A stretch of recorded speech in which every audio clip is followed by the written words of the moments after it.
ধরো তুমি একটা ছেলের সাথে ডেট করতেছো or you are planning to get married, because আমাকে অনেক মানুষ কমেন্ট করে বা অনেক মানুষ স্পেশালি মেসেজ করে, আপু এরকম এরকম হয়েছে, what should I do. To be very honest, I am not love guru, আমি কোনো কনসালটেন্টও না, বাট আমি আমার নিজের লাইফ থেকে নেওয়া গল্পগুলো তোমাদের সাথে বলতে পছন্দ করি। If your man is saying that যে আমি বাসায় ট্রাই করব ম্যানেজ করার,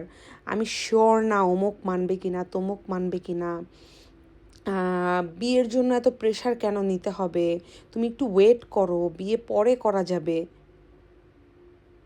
ইনস্টেড অফ দ্যাট সেই ছেলেটা এটা বলতে পারে চলো আমরা বিয়ে করি and let's get rich together. And sometimes হ্যাঁ, ডিফারেন্ট সিনারিওস থাকতে পারে যে মেয়ের ফ্যামিলি এভাবে না নিলে মেয়েকে দিবে না, তাহলে ওই ক্ষেত্রে মেয়েকে ওয়েট করতে হবে, সিম্পল অ্যাজ দ্যাট।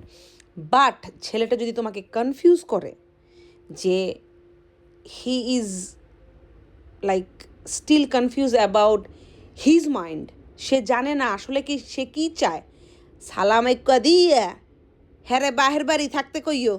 বলেও যাতে তোমার দ্বারে নাই মনু, আহা জীবন শেষ, টাটা আল্লাহ হাফেজ খতম, হেই ছাড়ায় আর জীবনেও ঠিক হইবে না, হেই ছাড়ায় আজীবন কনফিউজ থাকবে, হ্যার জীবনের কনফিউশন হ্যাঁ মোর বাহে আইয়েও ঠিক করতে পারবে না, আগে হ্যাঁ করবা তুমি ঠিক, লা হাওলা ওয়ালা কুয়াতা ইল্লা বিল্লাহি আলিউল আজিম করে একটা স্যালুট দেবা, কবা আল্লাহ হাফেজ।